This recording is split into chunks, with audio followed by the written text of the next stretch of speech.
Hi guys, welcome back to my channel twins baby mom love. दोस्तों, आज के video में मैं आपसे बात करूंगी कि बच्चों की बॉटल को स्टेरलाइज करना क्यों ज़रूरी है। इसके अलावा डॉक्टर क्यों इस चीज़ पे ज़्यादा प्रेशर डालते हैं कि बच्चों के बॉटल को स्टेरलाइज करना ही चाहिए अगर आप बच्चों को बॉटल इंट्रोड्यूस करते हैं तो चलिए वीडियो को स्टार्ट करते हैं। ये वीडियो बहुत ही ज़्यादा इंपॉर्टेंट है हर उस मदर के लिए एंड हर उस बेबी के लिए जो बॉटल लेता है एंड जो मम्स अपने बच्चों को बॉटल देती हैं। तो प्लीज़ वीडियो को केयरफुली एंड तक देखिएगा। चलिए वीडियो को स्टार्ट करते हैं। दोस्तों, जब भी बच्चे को थोड़ी भी प्रॉब्लम होती है, हम बच्चे को डॉक्टर के पास ले जाते हैं तो डॉक्टर सबसे पहला जो क्वेश्चन पूछते हैं हमसे वो यही होता है कि क्या आप अपने बच्चे को बॉटल फीड देते हैं। तब हमको उस समय समझ में नहीं आता है कि डॉक्टर ने ऐसा क्यों बोला कि क्या आप अपने बेबी को बॉटल फीड देते हैं। बॉटल फीड तो प्रेजेंट टाइम में 99% मॉम्स जो हैं अपने बच्चे को देती हैं, किसी को भी कोई प्रॉब्लम नहीं होती है, सब बच्चे आराम से लेते हैं। फिर हमसे ये क्वेश्चन क्यों पूछा जाता है कि आप अपने बच्चे को बॉटल फीड देते हैं कि नहीं। आपने कभी इस क्वेश्चन पे गौर किया है? मैं आपको बताती हूँ। मेरे बच्चे 2 महीने के थे तब से मैंने उनको बॉटल इंट्रोड्यूस कराया हुआ है, जबकि आप डे 1 से बच्चों को बॉटल इंट्रोड्यूस कर सकते हैं। एंड अगर आप अपने बेबी को बॉटल इंट्रोड्यूस कर रहे हैं देन आपको केयरफुली कुछ ऐसी चीज़ें हैं जिनके बारे में जानना बहुत ही ज़्यादा ज़रूरी है, क्योंकि वो एक ऐसी चीज़ है जो आप अपने बच्चे को दे रहे हो जो उसके पूरे न्यूट्रिशंस के साथ साथ कई सारे वायरस, कई सारे बैक्टीरिया का कारण बन सकता है और वो बच्चे को बीमार भी कर सकता है।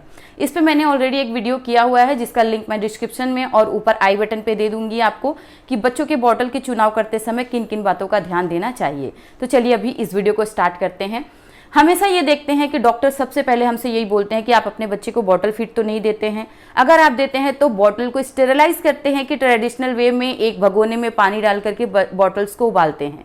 अगर आप डॉक्टर्स के मुंह से सुनेंगे, डॉक्टर्स का व्यू लेंगे तो वो यही बोलते हैं कि अगर आप ट्रेडिशनल वे में बॉटल्स को क्लीन करते हैं then this is not right for you and for your babies. वो आपको स्ट्रिक्टली मना कर देंगे कि आप बॉटल मत यूज़ कीजिए। मेरे बच्चे 2 महीने के थे तभी से मुझे बॉटल इंट्रोड्यूस करना पड़ा। उसका रीज़न ये था कि ट्विंस बेबीज़ थे, मुझे प्रॉब्लम होती थी दोनों को साथ में फीड देने की, और मैं एक तरीके से डॉक्टर्स के साल भर टच में बहुत ज़्यादा रही हूँ। उसका एक रीज़न भी ये रहा है कि जहाँ बच्चों की डिलीवरी हुई वहाँ पे साल भर तक जो अपॉइंटमेंट होता है वो फ्री होता है। बच्चों की पूरी केयर वो करने के लिए रेडी होते हैं। एक कॉल करो, सारे प्रॉब्लम का आपको सोल्यूशन मिल जाता है। तो मैं बेसिकली 1 साल तक पूरी तरीके से डॉक्टर्स पे डिपेंडेंट थी। उनका सब कुछ मुझे डॉक्टर से पूछना होता था। जो भी नया कर रही हूँ वो भी डॉक्टर से पूछ करके करती थी। उनकी बॉडी में जो नए नए चेंजेस आते थे सब मैं डॉक्टर से एक बार कंसल्ट जरूर करती थी। अच्छा था ना कि एक फ़ोन करो और सारी चीज़ों का पता चल जाता था। जब मुझे बॉटल इंट्रोड्यूस करना था बेबी को, दिन मैंने डॉक्टर से पूछा कि क्या मैं अभी से बॉटल इंट्रोड्यूस कर दूँ। तब उन्होंने बोला कि बिल्कुल नहीं। मैंने बोला मुझे प्रॉब्लम होती है, मैं कैसे फीड कराऊँ, एक को फीड करा रही हूँ, दूसरा भूखा है, रोते रोते सो जा रहा है, क्या करूँ। तब उन्होंने बोला कि अगर आप अपने बेबी को बॉटल इंट्रोड्यूस करवाना चाहती हैं तब आपके पास जो बॉटल के साथ मस्ट थिंग होनी चाहिए वो होती है स्टेरिलाइज़र। ये आपके पास ज़रूर होना चाहिए, क्योंकि स्टेरिलाइज़र ही है जो 99.9% जर्म्स को, बैक्टीरिया को डिस्ट्रॉय करता है बेबीज़ के बॉटल में। अदरवाइज बॉटल बिल्कुल भी सेफ़ नहीं होते हैं बच्चों के लिए। सलाइवा से सारे के सारे बैक्टीरिया, वायरस उनके स्टमक में जाते हैं, जिसका रीज़न होता है कि बच्चे बहुत बीमार रहते हैं। मैंने भी सोचा कि अगर सेफ्टी के लिए एक यही है कि हाँ मुझे स्टेरलाइज़र लेना पड़ रहा है तो मैं ठीक है ले लेती हूँ, कोई प्रॉब्लम नहीं है। पर उस समय नहीं समझ में आ रहा था कि स्टेरलाइज़र इतना ज़रूरी क्यों है। मेरे घर में भी बहुत सारे बच्चे हुए थे जो आराम से बॉटल का दूध पी करके बड़े हुए थे और उनके बॉटल को हमेशा ट्रेडिशनल वे में ही बॉईल किया जाता था और मुझे ऐसा लगता था कि ठीक है कोई प्रॉब्लम नहीं है। फिर मैंने डॉक्टर से पूछा कि अगर मैं बॉटल को ट्रेडिशनल वे में क्लीन करती हूँ तो प्रॉब्लम क्या है। उन्होंने बोला कि पेरेंट्स क्या करते हैं, बच्चे को बॉटल इंट्रोड्यूस करते हैं अपने आराम के लिए, अपने कंफर्ट के लिए कि हाँ बॉटल से बच्चे जल्दी से दूध पी लेते हैं एंड कोई प्रॉब्लम भी नहीं होती है।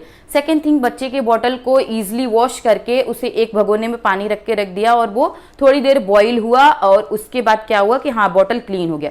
पर ऐसा बिल्कुल नहीं होता है। जो बैक्टीरिया होते हैं, जर्म्स होते हैं, वो पूरी तरीके से बॉटल से फिनिश नहीं होते हैं।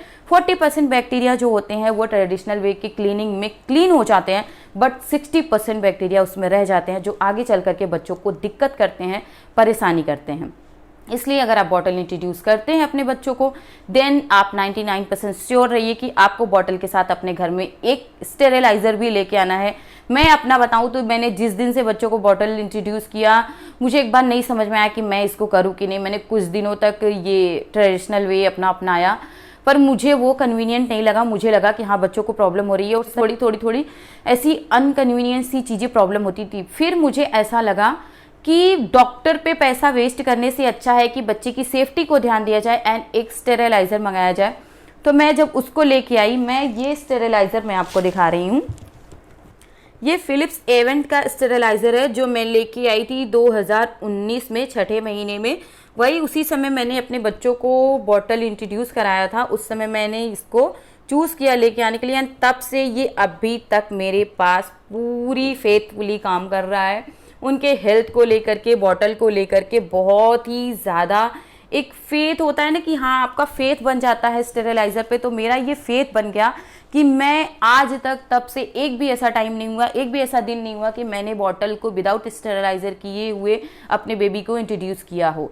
आफ्टर एवरी फीड मैं मेरे बेबी को जब भी न्यू फीड देती हूँ वो स्टेरिलाइज्ड बॉटल से ही लेता है। एंड मैं आपको सच बताऊँ तो स्टेरिलाइज्ड बॉटल यूज़ करने के एक नहीं बहुत सारे तरीके हैं।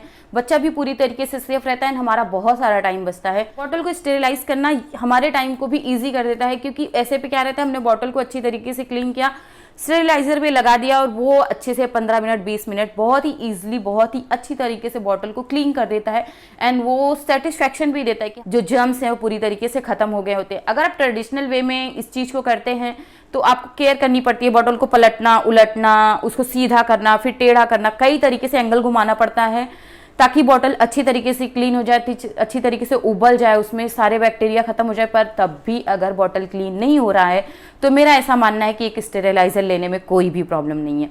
मैंने ये स्टेरिलाइज़र शुरू से ही अपने बच्चों के लिए लिया हुआ है एंड ये अभी 2021 मतलब 19 से चल रहा है। मैंने जून में इसको मंगाया हुआ था। मुझे बिल्कुल भी ट्रस्ट नहीं था कि ये मेरा साथ एक लंबे टाइम तक दे पाएगा। फिर भी मैंने सोचा कि अगर साल भर भी चल जाता है तो बहुत अच्छा है। बट हाँ, फेथफुली अभी अच्छे तरीके से चल रहा है। तो मैं अब एक वीडियो प्ले कर रही हूँ जिसमें मैं आपको दिखाऊंगी कि बॉटल किस तरीके से स्टेरिलाइज करते हैं, किस तरीके से उसको क्लीन करते हैं, किस तरीके से स्टेरिलाइजर में उसको स्टैंड करके बाद में किस तरीके से बॉटल को क्लीन करने के बाद उसको रखते हैं। तो चलिए ये वीडियो ज़रूर देखिएगा एंड मेक श्योर कि आप अपने बच्चे को स्टेरिलाइजर वाले ही बॉटल दें। कभी भी ट्रेडिशनल वे में क्लीन हुआ बॉटल मत दें। बच्चों की सेफ्टी को लेकर के हम बहुत सारी चीज़ें करते हैं, तो ये एक चीज़ क्यों नहीं, ज़रूर कीजिएगा ये। चलिए वीडियो को स्टार्ट करते हैं। दोस्तों, बॉटल को स्टेरिलाइज करने से पहले मैंने इसे अच्छी तरीके से क्लीन कर लिया है। ये है मेरे पास 2 बॉटल, थोड़ा सा आरओ का पानी, और मैं अब आपको मशीन दिखा देती हूँ स्टेरिलाइज़र। मतलब पहले मैं 6 बॉटल यूज़ करती थी जब मेरे बच्चे फुल डे फीड लेते थे, बट प्रेजेंट टाइम में वो सिर्फ 2 फीड लेते हैं, जिसकी वजह से मेरे पास 2 बॉटल है। ये है स्टेरिलाइज़र जस्ट बिकॉज ऑफ कि मैं 1.5 साल से, मतलब अप्रॉक्स 2 साल से बहुत अच्छी तरीके से यूज़ कर रही हूँ, इसलिए ये थोड़ा ऐसा पानी से हो गया है। और ये है फिलिप्स एवेंट का स्टेरिलाइज़र जो कि मैंने मंगाया था 2019 जून में। 7 जून को ये मुझे डिलीवर हुआ था। दैट टाइम से मैंने आज तक इसको रेगुलर यूज़ किया है। कभी कभी दिन में 1 बार तो कभी कभी 2 या 3 बार ये यूज़ होता था। में जब मंगाया था तब ये बहुत यूज़ होता था, क्योंकि उस समय मेरे पास ब्रेस्ट पंप होते थे, निप्पल सील्ड होती थी, और बच्चों के 5 या फिर 6 बॉटल्स होती थी, बहुत सारे इंस्ट्रूमेंट्स होते थे, और बच्चों के पेसिफायर और सूथर, इस तरीके से कई चीज़ें होती थी जो इसमें मैं क्लीन करती थी। बट प्रेजेंट टाइम में ये सिर्फ 2 बॉटल्स क्लीन करता है और ये अभी भी बहुत ही अच्छे तरीके से वर्क करता है, जिसकी वजह से मैं ये आपको दिखा पा रही हूँ। तो इसमें पानी भरने का तरीका है, मैं हमेशा आरओ का ही पानी यूज़ करती हूँ इसमें डालने के लिए, क्योंकि बॉटल उससे बहुत अच्छी तरीके से क्लीन हो जाते हैं। ये जो बॉर्डर लाइन क्रिएट की गई है, बस इतना ही पानी इसमें डालना है। अगर आप इससे बाहर डालते हो तो उसका कोई फ़ायदा नहीं है, पानी सारा का सारा बाहर आ जाएगा। ये मतलब नहीं है कि पानी ज़्यादा जलेगा, बॉटल ज़्यादा क्लीन होगा, नहीं, पानी उतना ही यूज़ होगा जितना बॉर्डर लाइन के अंदर डाला गया रहेगा। पानी डालने के बाद सीधा आप बड़ा जो जार है इसका, बड़ा वाला मशीन, उसको डाल देंगे। उसके बाद इसमें 5 बॉटल का बनाया गया है क्राइटेरिया, आप उसमें 5, 6 जो भी आपका बॉटल हो, क्योंकि मैं पहले फिलिप्स एवेंट के बॉटल यूज़ करती थी, आफ्टर दैट मैंने पिजन के बॉटल स्टार्ट किए, बट मैंने जो स्टेरिलाइज़र था वो फिलिप्स एवेंट का मंगाया था, जिसकी वजह से इस पर जो सिंबल बना हुआ है वो फिलिप्स एवेंट का है। इस तरीके से नीचे बॉटल, ऊपर जो है निप्पल और उसका रिंग, इसके अलावा इसके जो कवर होते हैं वो भी डाल करके क्लीन किए जाते हैं। प्रेजेंट टाइम में कवर यूज़ नहीं कर रहे हैं, बाहर जाते हैं तभी यूज़ करते हैं, क्योंकि 2 ही फीड है तो वो फटाफट ले लेते हैं। अगर आप कवर भी यूज़ करते हैं तो इसके ऊपर आप कवर भी रख दीजिए। उसके बाद ढक करके ये जो 2 बटन आपको दिख रहे हैं, फर्स्ट जो ऐसे सिंपल लाइन बनी हुई है वो ऑन करने का बटन है। सेकेंड जो राउंड जैसा बना हुआ है पावर बटन, वो बंद करने का और बीच में पॉज करने का बटन है। बंद करने के बटन इसलिए दिया गया है कि आपको बीच में ही रोकना हो या फिर बॉटल निकालनी हो या फिर बहुत ज़्यादा देर तक स्टेरिलाइजेशन हो चुका हो, इसलिए बीच में बंद करने का भी बटन दिया गया है। तो अभी मैंने स्टार्ट कर दिया है इसको स्टेरिलाइजेशन को। ये मैक्सिमम 15 मिनट, कभी कभी 20 मिनट, कभी कभी 10 मिनट अपने अकॉर्डिंग चलता है। अगर आप 10 मिनट में सर्टिफाइड नहीं है तो अगेन आप इसको चला सकते हैं, वैसे फिर से चलाने की कोई ज़रूरत नहीं है। बहुत ही अच्छी तरीके से बॉटल्स क्लीन हो जाते हैं, आप खुद देखेंगे अभी। जैसे ही हम इसको चालू करते हैं तुरंत पानी बॉईल होने लगता है, वो जो ग्रेनाइट जैसा बना हुआ है पत्थर उस पर, और बॉटल जैसे ही पानी बॉईल होने लगता है बॉटल्स में अरोमा बनने लगता है। एंड ये जो आपको क्राइटेरिया प्लास्टिक का दिख रहा है, ये पूरी तरीके से अभी 1 ही मिनट में इसे बूंद बूंद जैसा बन जाएगा। इसमें क्लीन करने के लिए आप baby bottles, baby soother, pacifier, इसके अलावा ब्रेस्ट पंप के जितने भी इंस्ट्रूमेंट होते हैं उसके पाइप, पंप, हैंडल, सब कुछ, इसके अलावा निप्पल सील्ड और बच्चों के कुछ ऐसे बर्तन जिसमें स्पेसिफिकली आप उनको खाना खिलाते हैं, वो सब इसमें स्टेरिलाइज कर सकते हैं।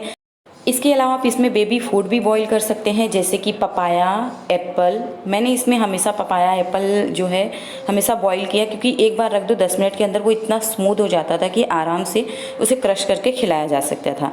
तो आप इसमें बेबी फूड भी बहुत अच्छी तरीके से बॉईल कर सकते हैं। बच्चों का जो लुक वार्म वाटर होता है जो उनको पिलाया जाता है मॉर्निंग में, आप वो भी इसी में गर्म कर सकते हैं, बहुत ही आराम से जल्दी से गर्म हो जाता है। तो ये फिलिप्स एवेंट जो बॉटल स्टेरिलाइज़र है, ये बॉटल के साथ साथ बच्चों के जो फूड्स होते हैं उनको भी आराम से स्टेरिलाइज मतलब बॉईल कर देता है। पर कभी भी आप इसमें बच्चों के जो सॉफ्ट टॉयज़ होते हैं, जिसमें जैसे प्लास्टिक भरा हुआ टीथर आता है, जिसमें जेली भरी होती है, या फिर बच्चों की जो मधु जिसमें हनी वाला होता है, शहद चूसने वाला, वो सब इसमें मत डालें।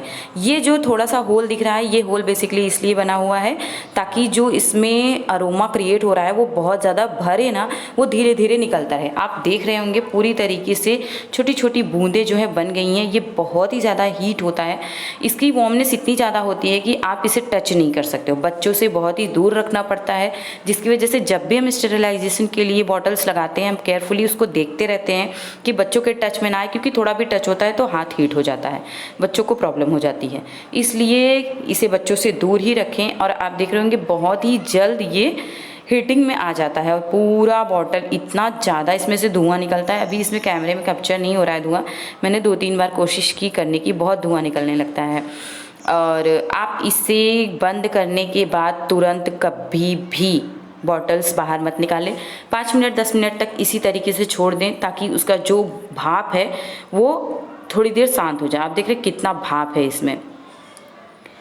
इसे मैं 5 मिनट तक ऐसे ही छोड़ दूंगी। उसके बाद मैं इसकी जो बॉटल्स हैं, जो निप्पल्स हैं, रिंग्स हैं, उसके बाद निकाल के उसे एक सेफ जगह पे प्रिजर्व कर दूंगी। आपको अभी भी दिख नहीं रहा है लेकिन इसमें बहुत ज़्यादा अरोमा क्रिएट हो रहा है और ये बहुत ही हीट है। हाथ आपका पूरी तरीके से साफ़ होना चाहिए फुल ये प्रोसेस के दौरान। और ये है बॉटल्स जो पूरी तरीके से क्लीन हो चुकी हैं। अब भी आपको दिखा ना भाप, बहुत ज़्यादा हीट होता है, बहुत ज़्यादा गर्म होता है। बॉटल्स इतनी ज़्यादा गर्म होती हैं कि आप इसमें कोई अच्छी बॉटल जो ना हो वो डाल के एक बार देखेंगे तो वो एकदम टेढ़ा मेढ़ा हो जाएगा, इतना इसका वार्म अप होता है, बहुत हीट होती है इसकी। तो ये इस तरीके से बॉटल्स निकालने के बाद इसे आप सेफ्टी से इस तरीके से रख दें। और जो बॉटल्स हमने निकाली हैं उसको एक अच्छी जगह पे, जहाँ पे सेफ जगह हो, वहाँ पे ये स्टेरिलाइज्ड बॉटल रख दें। इसमें आपको छोटी छोटी बूंदें दिख रही हैं, ये बूंदें मैं थोड़ा सा ऐसे झटक दूंगी जिससे कि बाहर आ जाए। कपड़े से या फिर किसी भी अलग चीज़ से इसे साफ़ करने की कोई ज़रूरत नहीं है क्योंकि ऑलरेडी ये पूरी तरीके से क्लीन है। थोड़ा बहुत पानी रहे तो डजेंट मैटर, कोई प्रॉब्लम नहीं है। इस तरीके से इसे झटक देंगे तो थोड़ा पानी जो है वो बाहर आ जाएगा। उसके बाद कैप लगा करके इसे रख दें। प्रेजेंट टाइम में मैं इसे रेफ्रिजरेटर में ही रखती हूँ। और जब मैंने इसको स्टार्टिंग में लिया था तब भी मैं सारे बॉटल्स, सारे इंस्ट्रूमेंट्स सब रेफ्रिजरेटर में रखती थी क्योंकि वहाँ पे बैक्टीरिया के पनपने के चांसेस बहुत ही कम होते हैं और वो सबसे सेफ जगह होता है। क्योंकि मेरे यहाँ जो रेफ्रिजरेटर होता है उसका ज़्यादा यूज़ नहीं होता, उसमें ज़्यादा लोगों के हाथ नहीं लगते, इसलिए मैं हमेशा वहीं इसको प्रिजर्व करती थी।